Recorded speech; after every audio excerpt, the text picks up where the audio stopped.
তীর্থ তো সবসময় ওই ওপরে বাবাকে দর্শন করতে গিয়ে হয় না, আমরা মানুষকে যখন সাহায্য করি সেখানেও তীর্থ হয়। তো যাই হোক, এইটুকুই বলার ছিল। আমি অ্যাকচুয়ালি ভেতরে ছিলাম, ভেতরে আমি অ্যাকচুয়ালি যে রুট দিয়ে যাব সেই রুটে অনেকটাই লাইন কম ছিল, ঠিক আছে, মানে দুটো রুট দিয়ে যাত্রা হয়, একটা পেহেলগাম দিয়ে একটা বালতাল দিয়ে। বালতাল রুটের লাইনটা অনেকটা কম ছিল, তার মধ্যে লেডিস লাইনটা অনেকটা বেশি ছিল, তো আমি আবার জেনারেলে গিয়ে দাঁড়িয়েছিলাম।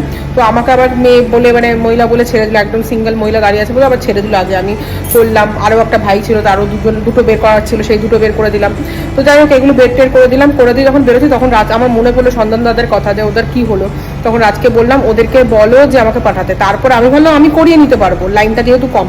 গিয়ে দেখলাম বালতালের লাইনটা কম, পেহেলগামের লাইন মানে মারাত্মক। ওটা মোটামুটি 2 ঘন্টার লাইন, ওটা 2-3 ঘন্টা তো লাগবে ওটা বের করতে।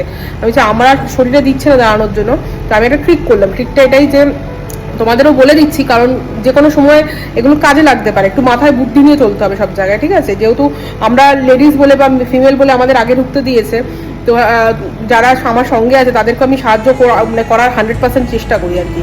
তো সন্ধানদাদের কি করলাম, আমি ফার্স্টে ওরা আমাকে পাঠিয়েছিল আর কি ডকুমেন্টসটা, যাতে আমি করে দিই। তারপরে তো দেখলাম যে অতটা লাইন হবে না, ওদেরকে দাঁড়াতে হবে। তো আমি দাদাকে বললাম তুমি একজন যে কেউ দাঁড়াও, 3টে আধার কার্ড নিয়ে দাঁড়াও, আধার কার্ডই শুধু লাগছে, ঠিক আছে। আর আমি ওখানে যে পুলিশ আর কি, এক্সিটে যে পুলিশ দাঁড়িয়ে আছে, এক্সিট দিয়ে তো ঢুকতে দিচ্ছে না, এক্সিটে যে পুলিশ দাঁড়িয়ে আছে ওনাকে বললাম আমার শরীরটা খারাপ লাগছে, আমার ভাই আছে পাশে, তো আমার ভাইকে একটু ঢুকতে দিন, উনি বাকি লাইনটা কন্টিনিউ করুক, আমার শরীরটা খুব খারাপ লাগছে, আমাকে গিয়ে হোটেলে যেতে হবে।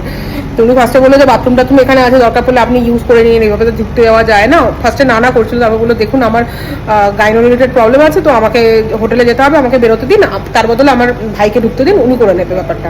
আমি বেরিয়ে যাচ্ছি, বলতে ঠিক আছে তাহলে আপনি বেরিয়ে যান, উনি ঢুকে যাবেন। তারপর আমি বেরোলাম, ওনাকে লাইনটা দেখিয়ে দিলাম, যেখানে আমি লাইনটা রেখে দিয়েছিলাম ওনার জন্য, সেই লাইনটা ওনাকে দেখিয়ে দিয়ে ঢুকিয়ে দিয়ে বেরোলাম। তো আশা করি উনি 1-2 ঘন্টা দাঁড়ালে উনি পেয়ে যাবে মোটামুটি, তো আশা করি উনি পেয়ে যাবে। তো এটাই হচ্ছে ব্যাপার, যে সবার কাজ সিদ্ধি হোক, সবাই বাবার দর্শন পাক, এটাই হচ্ছে আসল মানে মতলব আর কি।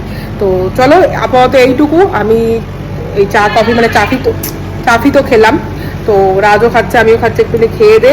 আমি একটু জামা কাপড় ধুয়ে মেলে দেবো, বাইরে ভালো রোদ আছে, তো মেলে দিয়ে তারপরে স্নান করে খেয়ে দিয়ে ঘুমোবো। আমরা দুজনেই টানা ঘুম দেবো, আর সন্ধ্যাবেলা যা হবে দেখা যাবে। তোমাদের এখান থেকে একটু ভিউটা দেখাই আমি, দাঁড়াও। এই অবস্থা, এখান থেকে দেখো আমাদের রুম থেকে বেসিক্যালি এরকম টাইপের, আমাদের রুমটা অনেকটা স্পেশিয়াস, তোমাদের কালকে দেখিয়েছিলাম। এই বেড থেকে এখান থেকে এরকম একটা ভিউ থাকে রাস্তায়।